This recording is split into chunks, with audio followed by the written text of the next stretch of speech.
बिस्मिल्लाहिर्रहमानिर्रहीम। अस्सलाम वालेकुम नाज़रीन, आप तकरार प्रोग्राम देख रहे हैं। मैं इमरान खान हूँ। आज अभी थोड़ी देर पहले इमरान खान साहब पाकिस्तान तहरीक इंसाफ के सरबराह बूरेवाला में मीडिया से पब्लिक से बात कर रहे थे ज़िमनी इलेक्शन के सिलसिले में। इससे पहले भी उन्होंने जलसे किए हैं और अभी उन्होंने ऐलान किया है कि 3 तारीख को 3 सितंबर को लाहौर में वो गो नवाज गो करेंगे। वो नारा जो उन्होंने इस्लामाबाद में लगाया था 2014 में और फिर पूरे पाकिस्तान में वो नारे लगवाते रहे, अब वो नारा दोबारा लगाने का वक्त उनके मुताबिक आ गया है। और इसी तैयारी के लिए आज पाकिस्तान तहरीक इंसाफ की और अवामी तहरीक की एक मीटिंग भी हुई है और दोनों ने एक दूसरे को सपोर्ट करने का फैसला किया है। तो जो पुराने दोस्त हैं वो दोबारा मिल बैठे हैं और दोबारा से उसी एहतजाजी सियासत का आगाज करने वाले हैं। लेकिन इस मरतबा 2 अलग अलग इशू हैं। तारुल कादरी साहब का इशू है तहरीके के साथ और इमरान खान साहब जिस इशू पे इस दफा सियासत कर रहे हैं वो करप्शन नहीं है, वो इशू है एहतसाब। तो ये 2 मामला वहां पे हैं। कुछ मामला क्योंकि मैं कराची में मौजूद हूं, यहाँ पे भी हैं। कल हमने सारा दिन लोगों से मुलाकातें की हैं। यहाँ से कुछ प्रोग्राम्स हैं जो भी मैं आने वाले दिनों में आपको दिखाऊंगा इंशाल्लाह। तो यहाँ के मामलात भी खासे उलझे हुए हैं। फारूक सत्तार साहब, मुस्तफा कमाल और अल्ताफ हुसैन के बीच में एक अजीब किस्म की रस्साकशी चल रही है और कराची का शहरी इन सारे हालात से परेशान है। मैं मेहमान तारुफ बुलाता हूँ। फैसल हुसैन साहब मौजूद है यहाँ पे, हमारे कराची के ब्यूरो चीफ हैं मेरे साथ यहाँ प्रोग्राम में। बड़ी मेहरबानी आपकी। हमारे साथ तारिक पीरजादा साहब हैं, तजियाकार हैं, इस्लामाबाद में मौजूद हैं। मंसूर अली खान साहब हैं, एंकर हैं, तजियाकार हैं और एक्सप्रेस को ज्वाइन किया कुछ ही अर्सा पहले। बड़ी मेहरबानी आपकी, आपने ज्वाइन किया है। हमारे साथ आमिर इलियास राणा साहब मौजूद हैं, ब्यूरो चीफ हैं, तजियाकार हैं इस्लामाबाद में और ये मौक़िफ़ पेश करेंगे मुख्तलिफ मामलात पे। जो इनका तजिया है वो हम आमिर इलियास राणा साहब से, बल्कि सबसे पहले उन्हीं से लेते हैं। आमिर इलियास राणा साहब, मुस्लिम लीग नून ये कह रही है कि 3 सितंबर तो अभी दूर है, वो बाद में आएगा, उससे पहले ये जेलम वाला इलेक्शन आ जाएगा और ये बड़ा इफेक्ट करेगा इमरान खान साहब की तहरीक पे और जो वो करना चाह रहे हैं फ्यूचर में। तहरीके इंसाफ जो एक प्रोटेस्ट लॉन्च कर रही है एहतसाब के लिए, उसको इफेक्ट कर सकता है फवाद चौधरी का इलेक्शन वहां पे जो है।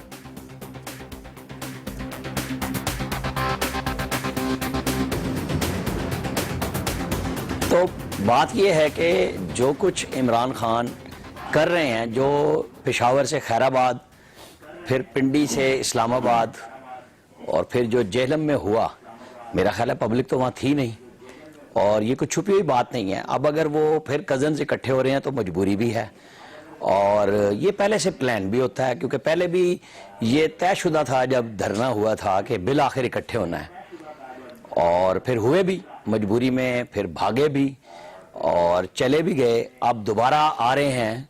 इमरान खान की मजबूरी है कि उन्हें 2018 का इलेक्शन लड़ना है, उनको समझ नहीं आ रही, लेकिन वो लोगों को अपने थका चुके हुए हैं बार बार ला के। आप देख लें कि वो जो लिल्ला से लेके जेलम तक गए, जेलम का वो जलसा जो 1.5 साल पहले इसी ग्राउंड में था, जो खचाखच भरा हुआ था और अब वहाँ पे खवातीन का इंक्लोजर खाली था, तो फिर लाइट बंद की गई उसकी और वहाँ लोग नहीं थे, बहुत थोड़े लोग थे। लोग तनकीद कर सकते हैं, बात कर सकते हैं, लेकिन ये सारी दुनिया ने देखा है। तो मार्च गुजरांवाला से अनाउंस करके शाहदरा क्यों पहुंचा? इमरान खान, आप उस शहर में रिपोर्टिंग करते रहे हैं, आपको पता है कि ये सारा एरिया ये क्यों छोड़ के चले गए। इसकी वजह यही है कि लोगों का रिस्पांस। अब ये शाहदरा से जाएंगे जहाँ पे जो आज़ादी चौक, अब उसमें सिग्नल भी कोई नहीं आता, सिग्नल फ्री है, ये बड़े आराम से पहुँच सकते हैं GPO चौक पे। ये वहाँ भी नहीं जा रहे रायविंड, और कब जाएंगे, अभी हज पे भी जाना है, सब कुछ है। तो मेरे ख्याल में खासी मुश्किल है इन्हें और इलेक्शन इनको नज़र नहीं आ रहा अभी जल्दी होता हुआ। तो तैयारी करनी है लेकिन रास्ता ठीक नहीं बना रहे ये, और ये बिल्कुल उस पोजीशन में जाके अगर 2018 में इलेक्शन होते हैं उसी पोजीशन में लड़ेंगे जिसमें 2013 में लड़े थे, जहां तंजीमी मुश्किलात ने इनको इलेक्शन में बहुत मुश्किलात से दो चार किया था। ये अभी भी उस तरफ नहीं जा रहे, ढाक नामजदगियों पे जा रहे हैं। ये वक्त है इनका कि अपनी पार्टी की तंजीम। अभी जो सिचुएशन 2013 में थी वो ये जो कौमी असम्बली का हल्का है 63, जहां पे दोबारा इलेक्शन हो रहा है, यहाँ पे PMLN के वोट थे 1,16,000, तहरीके इंसाफ के थे 42,805 और क्यू लीग के वोट थे 30,072। और ये 30,000 वोट से ये फवाद चौधरी साहब ने वहां से काफ लीग की टिकट से लिए थे और तहरीके इंसाफ के मिर्जा सईद महमूद बेग साहब के जो वोट थे वो 42,800 थे। तो आपको अब क्या लगता है पीरजादा साहब, आपका एनालिसिस क्या कहता है कि तहरीके इंसाफ अपने पहले जितने वोट भी ले लेगी दोबारा वहां झेलम से? वहां तो रिपोर्ट्स अच्छी नहीं आ रही। देखिए, अभी इलेक्शन तो खैर बहुत दूर है और दो बातें इस दौरान होनी है। एक तो ये तहरीक जिसका हवाला भी हमारे दोस्त ने दिया, इसने जोर और मोमेंटम हासिल करना है। एक तो उसमें कामयाबी इमरान को चाहिए। ये वाले इलेक्शन की बात करूं मैं, जिमनी इलेक्शन की। ये 31 तारीख को है जी, परसों नहीं। इस इलेक्शन में देखें, बात यह है कि हुकूमत वक्त के खिलाफ इलेक्शन जीतना या उतने पुराने वोट हासिल करना आसान नहीं होता। और ज़िमनी इलेक्शनों में आमतौर पर हुकूमतें जो हुकूमत में होती हैं उन्हीं को ज्यादा वोट पड़ा करता है और उन्हीं के वसाइल भी होते हैं। और कुछ जो कमजोरियां इमरान की तहरीक में नजर आ रही हैं कुछ अरसे से, खास तौर पर गली कूचों की सतह पर उनके इंतखाबी नेटवर्क का ना होना, जाल का ना होना, जिसमें घर घर जाकर लोगों को लाया जाता है और जिस तरह पोलिंग कराई जाती है, वो सलाहियत इनके पंजाब के जमींदारों के पास तो है। लेकिन इमरान जो एक नौवारिद तो नहीं है अब सियासत में, लेकिन उनकी सियासी जो हिकमत अमली है उसमें अभी भी मैं ये तस्लीम करूंगा, जैसे कि हमारे दोस्त ने कहा, बहुत वो दानाई मौजूद नहीं है। वो आगई का नजर फुकदान है, जिसके नतीजे में आप गली और कूचे में से वोट कामयाबी के साथ निकाल कर पोलिंग स्टेशन तक ले जाते हैं। मंसूर अली खान साहब, ये अभी सुप्रीम कोर्ट में पिटीशन भी दायर किया है इन्होंने बुखारी साहब के जरिए से। तो अब इसमें करप्शन के खिलाफ मियां नवाज शरीफ साहब हैं, वो डार साहब हैं, शहबाज शरीफ साहब हैं, हमजा शहबाज कैप्टन साहब, सारे खानदान के खिलाफ ही कर दी है। साथ एक तहरीक भी चला रहे हैं। ये आपको लगता है कि खान साहब मौसर अंदाज में चलाएंगे? क्योंकि ये वो वाले जलसे नहीं है जो इमरान खान साहब किया करते थे किसी दौर में, जिनको लोग बताते थे कि रिकॉर्ड जलसा हो गया, हर जलसा पहले से बड़ा हो रहा है। वो मामला तो उस तरह नहीं है। तो क्या तहरीक उस तरह हो जाएगी जैसा वो सोच रहे हैं? खान साहब, बात पता क्या, अगर इस सारे मामले को ना दो इसके तरीके, एक इसके मॉरल ग्राउंड्स हैं और एक इसके पॉलिटिकल ग्राउंड्स हैं। मॉरल ग्राउंड्स के अगर हम बात करें तो खान साहब पानामा पेपर्स के हवाले से तहकीकात चाहते हैं। हाँ ठीक है, बहुत अच्छी बात है, मॉरली होना चाहिए, क्यों नहीं होना चाहिए, पता लगना चाहिए कौन गलत है कौन सही है। लेकिन जब बात प्योर पॉलिटिक्स की जब आती है तो ये जो पिटीशन नईम बुखारी साहब आज लेकर गए थे, इस हवाले से भी जो अंदर की खबर ये है कि पाकिस्तान तहरीक इंसाफ के अपने अंदर भी इस सिलसिले में बड़ा सवेर इख्तिलाफ पाया जाता था, क्योंकि एक धड़ा नहीं चाहता था कि सुप्रीम कोर्ट तक जाया जाए। बहरहाल डिसीजन ले लिया गया, नईम बुखारी साहब उसको लेकर आगे बढ़े, ठीक है। जेएलएम का जो इलेक्शन होने वाला है, फवाद चौधरी साहब को मैदान में उतारा गया। फवाद चौधरी साहब के हवाले से वो काफ लीग के पास गए थे मदद मांगने के लिए कि सपोर्ट किया जाए। काफ लीग जो है वो हुकूमती पार्टी को इस बार सपोर्ट करिए। पाकिस्तान तहरीक इंसाफ को वहां भी काफी हद तक शर्मिंदगी का सामना करना पड़ा। फवाद चौधरी साहब के हवाले से जो उनका पॉलिटिकल करियर अब तक रहा है, बहुत अच्छे दोस्त हैं, मैं हो सकता है जो मेरे कमेंट्स अभी मैं दे रहा हूं शायद उनको ना अच्छे लगे, लेकिन उनका अगर पॉलिटिकल करियर आप देखें तो हर 3-4 साल के बाद वो अपनी पार्टियां तब्दील करते रहे। और ऐसे शख्स को उन्होंने तब वोट दिया जब 2 हफ्ते पहले ही एक टेलीविजन चैनल के एंकर होने के नाते फवाद चौधरी साहब को खान साहब ने इंटरव्यू दिया था, और 2 हफ्ते के बाद वही मेजबान उनका कैंडिडेट बन गया। और हैरानगी की बात है, उसी दौरान मैंने भी खान साहब का इंटरव्यू किया था, तो अजराहे मजाक मैंने भी उनसे कहा था, खान साहब 2 हफ्ते के बाद अगर मैं आपसे कोई टिकट मांगू तो कहीं मुझे भी मिल जाएगा। तो पाकिस्तान तहरीक इंसाफ का टिकट देने का जो क्राइटेरिया है वो इस किस्म के क्राइटेरिया के ऊपर तो ये पार्टी इस वक्त चल रही है। शाह महमूद कुरैशी साहब और इसके साथ साथ चौधरी सरवर साहब, जहांगीर तरीन साहब का ग्रुप, इतनी सवेर ग्रुपिंग है पाकिस्तान तहरीक इंसाफ में। हम ये तो कतई तौर पर कह नहीं सकते कि जनाब अभी नई पार्टी है, इनको पता नहीं है पॉलिटिक्स किस तरह करनी है। 20-20 साल की अपनी ये तकरीबात मनाते हैं, आज तक गली मोहल्ले की पॉलिटिक्स ये अंडरस्टैंड नहीं कर सके कि हम जिस बंदे को टिकट दे रहे हैं भाई उसकी कोई वहां पे से भी होनी चाहिए, उसकी कोई बैकिंग भी होनी चाहिए। जेएलएम के अंदर जो अभी खान साहब वहां पे तशरीफ भी रखते थे, फवाद चौधरी साहब उनके पीछे खड़े थे, जिस किस्म का उन्होंने शो किया है खान साहब के वही पुराने शोज की तरह है कि सपोर्टर नजर आता है, इलेक्शन वाले दिन वोटर नजर नहीं आता। हाँ, अरे मुझे फैसल भाई आप बताएं कि ये तो बात हो रही है पंजाब की, बात हो रही है केपीके की, वो वहां अक्सर उसको पीटीआई को लोग डिस्कस करते हैं। कराची में पीटीआई है सर अब, जैसे 2013 के इलेक्शन में थी? क्योंकि कल जब हम घूम रहे थे तो 2 चीजों पे लोग बात कर रहे थे, पीएसपी पे और एमक्यूएम पे। देखिए, कराची में 2013 के इलेक्शन में पीटीआई की लहर आई थी, लेकिन क्योंकि पीटीआई का यहाँ कोई अपना तंजीमी ढांचा नहीं था तो लहर 2013 के इलेक्शन में आई थी वो बिल्कुल चली गई।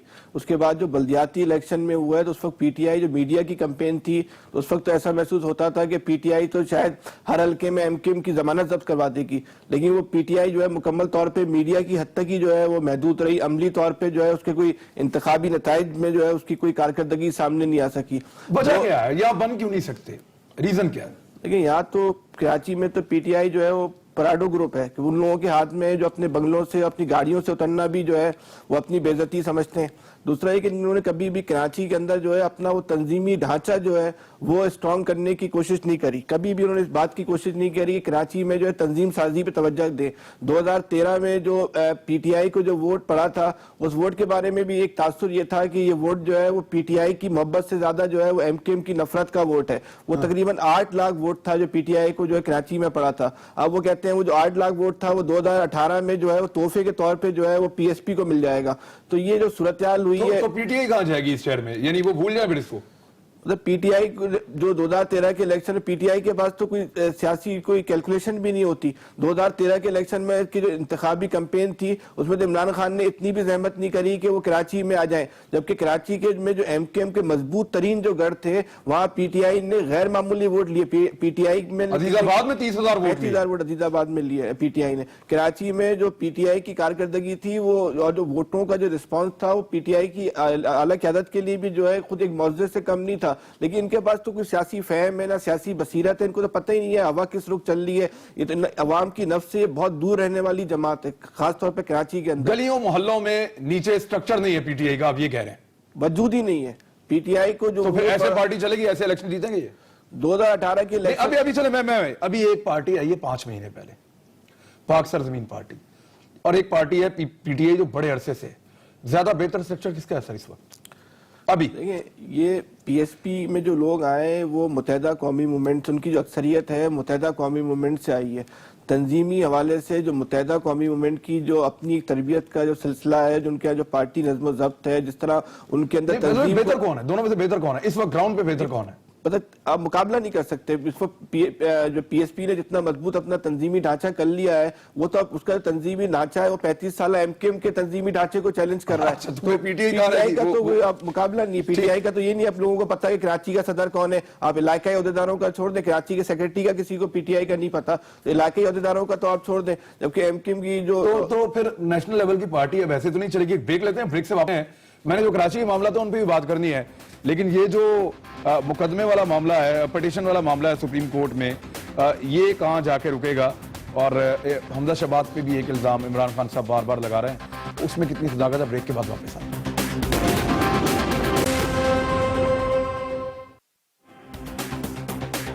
वेलकम बैक नाज़रीन। आमिर जाह सलाम साहब, जिस तरह के इमरान खान साहब के पास अब मामला आते हैं या इश्यूज हैं, वो लाहौर के एक इंसिडेंट का कहते हैं कि दहशतगर्दी का मुकदमा बना, फिर हमजा शहबाज साहब का कहते हैं उन्होंने खारिज करवा दिया।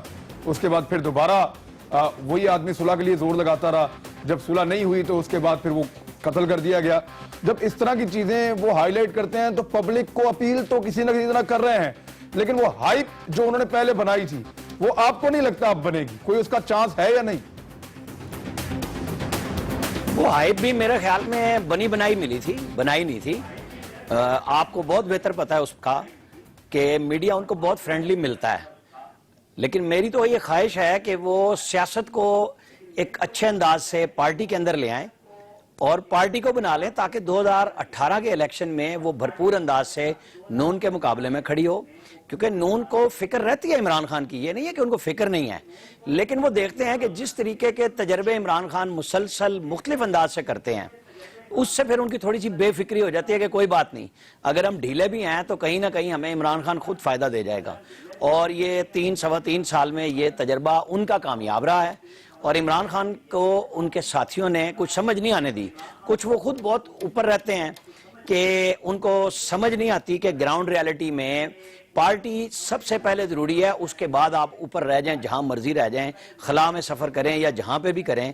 कि जो आपको मीडिया कवरेज कश्मीर में मिली, इमरान खान मुझे ये बताएं कि जितने जलसे तवातुर के साथ उनके मीडिया ने दिखाए, और आपको पता है कश्मीरी सबसे ज्यादा पढ़े लिखे बाशऊर लोग हैं, फैसला करने में आप उनको ये नहीं कह सकते कि ये देहात था, फलां था, डिमकां था, वो बात करते हैं, फैसला करते हैं। उन्होंने जो फैसला दिया वो आपके और हमारे सबके सामने है।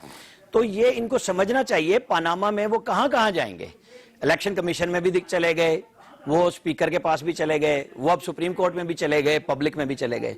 तो अब जब सुप्रीम कोर्ट में गए हैं तो पब्लिक में जाएंगे तो फिर क्या कहेंगे कि वो सुप्रीम कोर्ट पे असर डाल रहे हैं, या वो इलेक्शन कमीशन की तरह कहेंगे कि नहीं मैंने तो पहले से अनाउंस किया हुआ था, तो मैं इसलिए जलसे कर रहा हूं, लिहाजा इलेक्शन कमीशन मुझे जेलम में मत पूछे।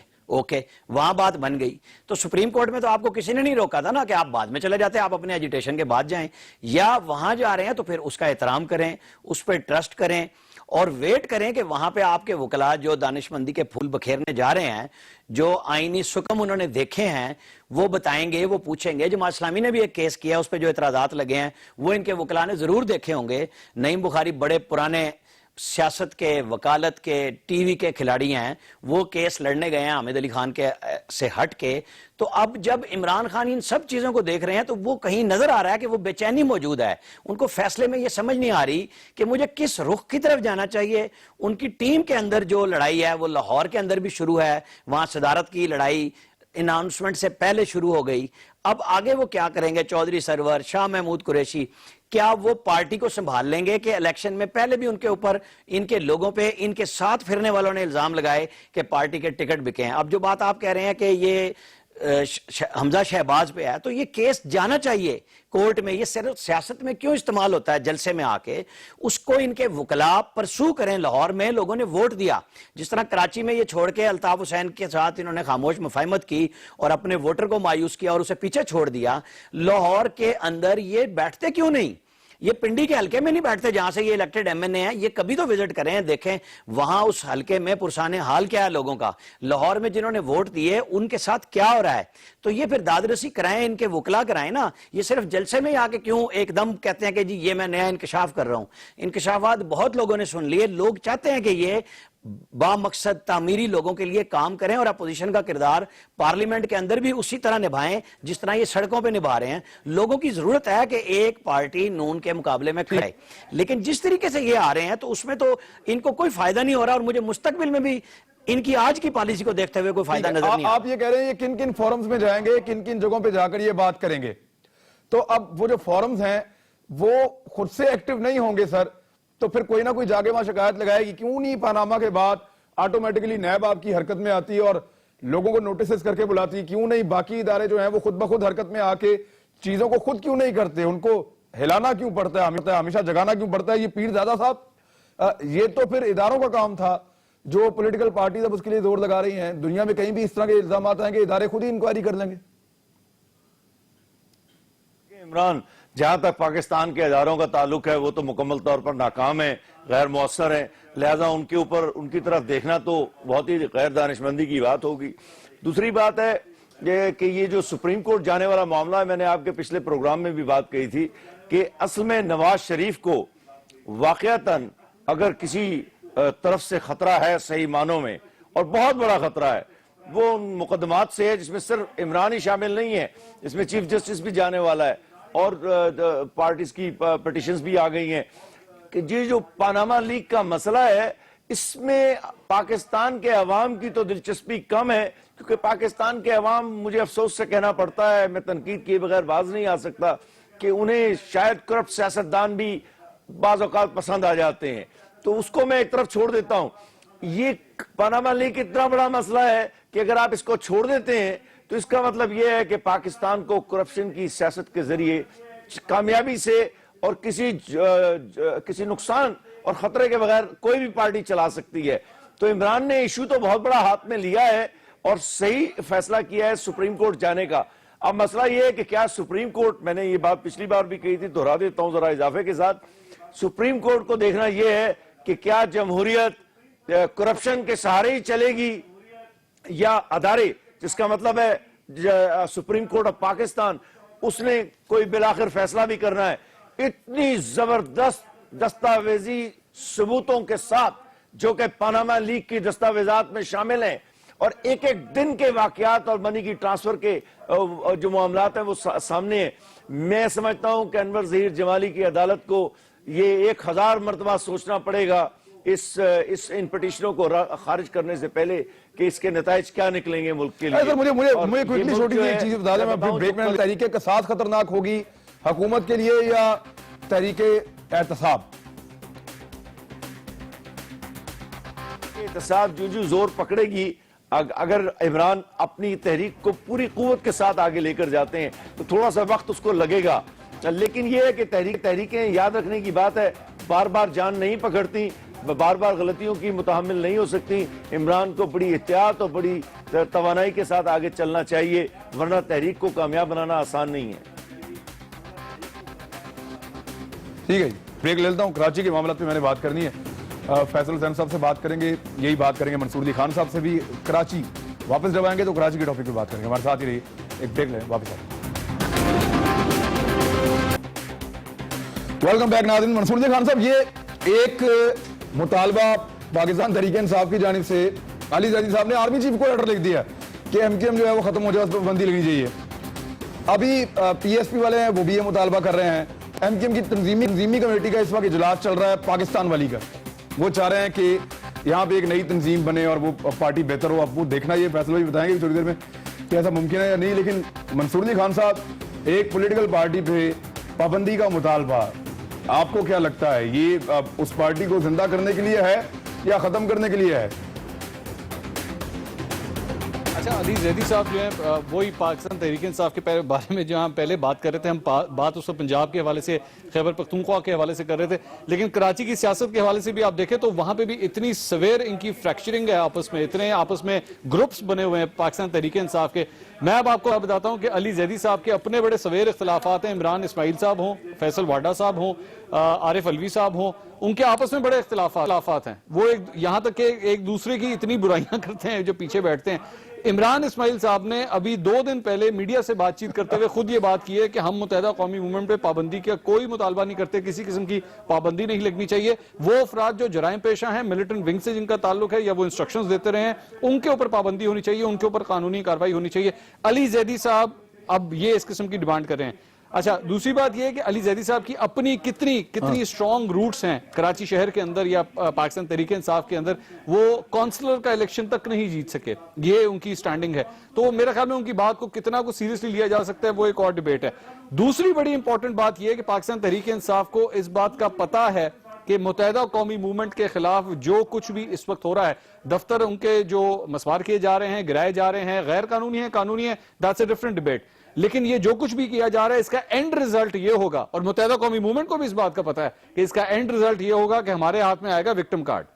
मुत्तहिदा कौमी मूवमेंट इससे पहले भी, अगर आप पिछले 15-20 साल की उनकी सियासत उठा के देख लीजिए, जब उनके खिलाफ ऑपरेशन हुए हैं, जब वो मुश्किल में फंसी है, जब नजर आता था कि अब मुत्तहिदा कौमी मूवमेंट पे शिकंजा टाइट हो गया, तो उनके हाथ में कोई ना कोई विक्टिम कार्ड आता था और वो उसे प्ले कर लेते थे। इस वक्त भी जो मुत्तहिदा कौमी मूवमेंट के दरमियान सर जोड़ के जो गुफ्तगू हो रही है, वो इसी बात पे हो रही है कि सारे मामले को हमने विक्टिम कार्ड में किस तरह तब्दील करना है और अपने हक में किस तरह लेकर आना है। पाकिस्तान तहरीक इंसाफ को कम से कम चाहिए, सबसे एक गोल्डन रूल होता है कि अगर आपका दुश्मन कोई गलती कर रहा है तो खुदा के लिए उसे गलती करने दीजिए। आप कोई इस किस्म की हरकत मत कर लीजिए कि उसके लिए अवाम के अंदर एक सिंपैथी वोट सामने आ जाए। तो इस वक्त एमक्यूएम मेरे ख्याल में आहिस्ता आहिस्ता खुद ही सारे मामला जो है उनको सिंपैथी की तरफ लेके जा रहे हैं कि जनाब बड़ा जुल्म हो रहा है इनके साथ, देखिए इनके दफातर तोड़े जा रहे हैं। वो नहीं देखा जा रहा कि दफातर किन किस गैर कानूनी जगहों पे पार्क्स में बनाए गए, किन किन जगहों पे बनाए गए, चाइना कटिंग के जरिए बनाए गए, वो एक और डिबेट है।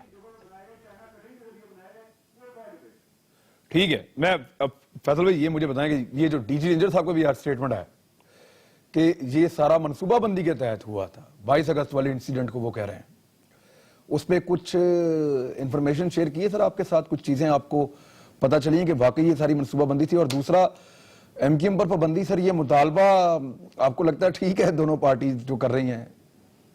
देखिए, इसमें तो बिल्कुल एक तयशुदा बात है कि अल्ताफ हुसैन का जो खिताब था, बल्कि जमात इस्लामी भी कर रही है, उसको भी शामिल करें, और भी छोटी मोटी और जमातें भी। जी देखिए, इसमें तो बिल्कुल एक तयशुदा बात है कि अल्ताफ हुसैन का जो खिताब था वो एमक्यूएम पर जो है खुदकश हमला था, और खुदकश हमला तो मनसूबाबंदी के तहत ही होता है, अचानक तो खुदकश हमला नहीं हो जाता। देखिए, तहरीक इंसाफ जो इस वक्त मुतालबा कर रही है उसके पीछे उसके सियासी महर्रिकात हैं। अगर एमक्यूएम पर पाबंदी लगती है तो इसका मतलब ये हुआ कि एमक्यूएम की कौमी असम्बली में जो 25 सीटें हैं वो खत्म हो जाएंगी। जब 25 सीटें खत्म हो जाएंगी तो उसका सबसे बड़ा जो नुकसान होगा मुस्लिम लीग नून को होगा। फिर सारी सूरत हाल का जो है वो तहरीक इंसाफ जो है फायदा उठाने की कोशिश करेगी, इसीलिए जो है वो तहरीक इंसाफ जो इस बात का मुतालबा कर रही है। देखिए, ये पूरा जो गेम है जो एमक्यूएम पाकिस्तान बनी है, इसको बनाने में भी वफाकी हुकूमत का एक बड़ा अहम रोल है। उन्होंने हम इस बात पे ट्रस्ट कर लें कि वाकई एमकेएम पाकिस्तान बनी है जो एमकेएम पाकिस्तान है और उस पर किसी का कोई इंफ्लुएंस नहीं है, ये मान लें हम?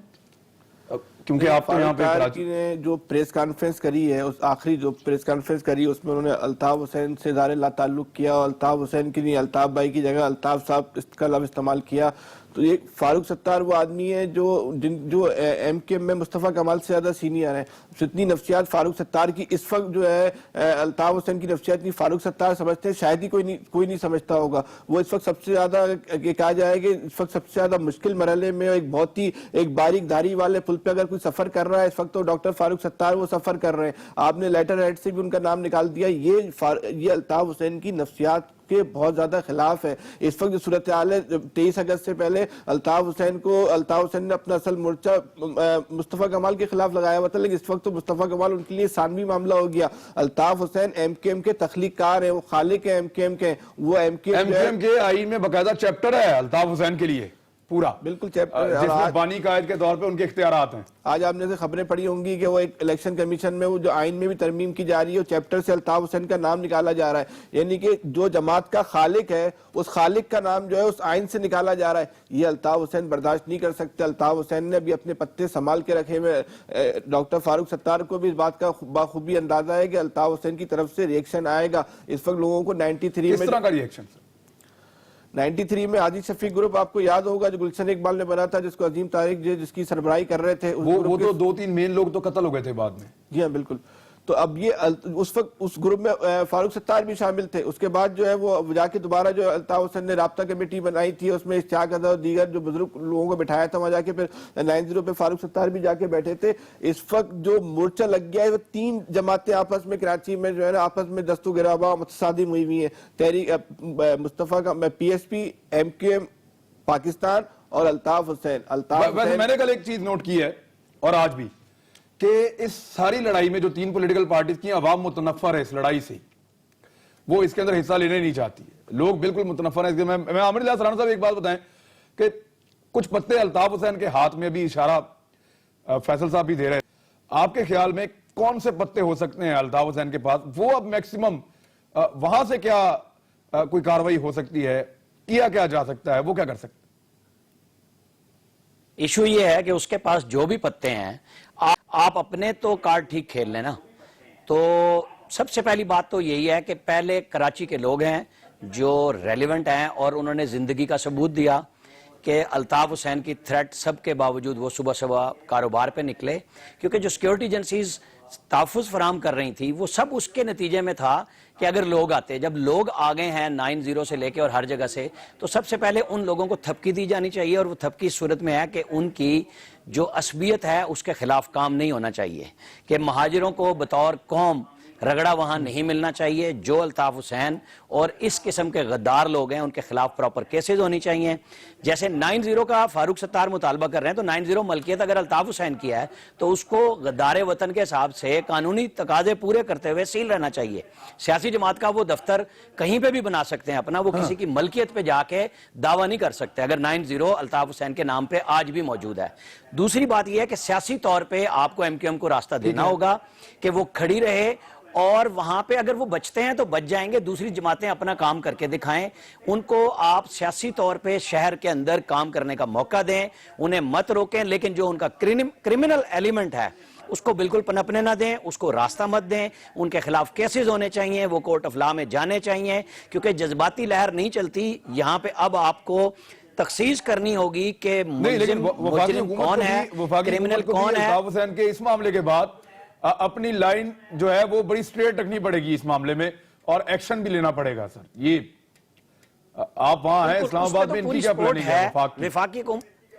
विफाकी हुकूमत जा रही है जो वहां बरतानिया के कवानीन के तहत के एक शख्स वहां बैठ के पाकिस्तान में उकसा रहा है लोगों को और उससे नुकसान पहुंच रहा है, लोग मर रहे हैं, मीडिया के ऊपर हमले करवाए जा रहे हैं, तो वो तो हुकूमत पाकिस्तान अपना पूरा केस, क्योंकि ऐसे तो नहीं है कि जज्बाती तौर पे ये जाके पेपर दे दे और वहां से रिजेक्ट हो जाए, ऐसा नहीं होगा। चौधरी निसार ने उस दिन भी कहा कि हम उस शख्स का मुतालबा नहीं कर रहे, हम वहां पे कह रहे हैं कि उसको वहां पे रोका जाए जो यहाँ पे मुदाखलत कर रहा है, जो केसेस यहाँ पे रजिस्टर हो रहे हैं वो यहाँ चलेंगे। तो वफाकी हुकूमत को बड़ा देख के रास्ते पे चलना है कि एक तो उस पर इल्जाम आ रहा है ना कि वो एमक्यूएम को सियासी तौर पे, भाई वो क्या इमरान खान के लिए खड़ी कर देगी, लेकिन जो पाकिस्तान के खिलाफ है उस पर आप जरा सा भी इधर उधर होंगे, लोग आपको नहीं छोड़ेंगे, लोग आपको नहीं बख्शेंगे, चाहे वो कोई भी हो। लिहाजा आर्मी बिल्कुल ठीक। और ये इधर हो भी रहा है, ये इधर हो भी रहा है। ये कोई भी घूमे कराची की सड़कों पे, गलियों पे, लोग बहुत दुर्गए हैं पाकिस्तान के खिलाफ नारा लगाने वाले किसी भी शख्स की, खासतौर पे अल्ताफ हुसैन की, वो आप देख सकते हैं। ब्रेक ले लेते हैं, ब्रेक के बाद वापस आते हैं और यहीं से डिस्कशन आगे बढ़ाएंगे ब्रेक के बाद हमारे साथ।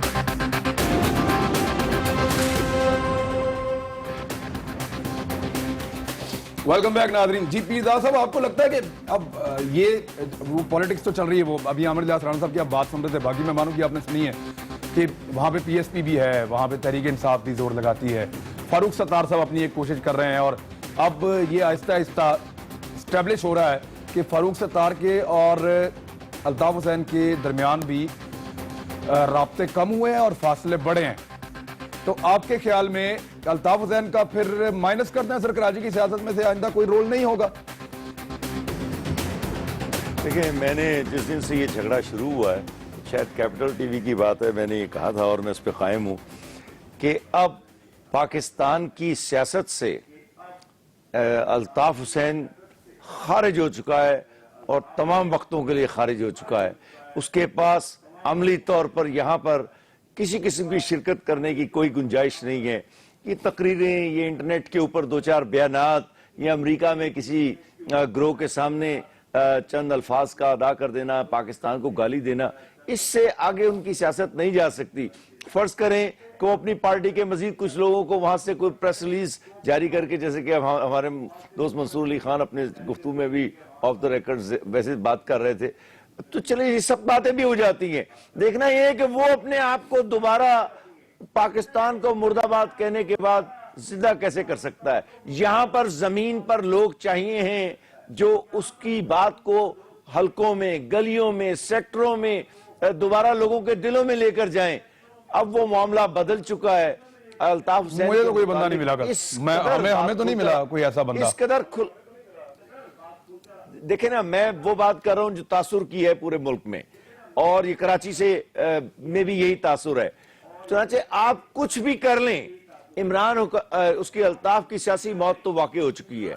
अब ये है कि बाकी जो मुस्तफीजीन हैं, उसके बेनिफिशियरी हैं, वो तो एक फारूक सत्तार और जो एमक्यूएम पाकिस्तान है वो है, एक पाक सरजमीन पार्टी है जो दावा कर रही है कि वो कर सकते हैं, एक पीटीआई है।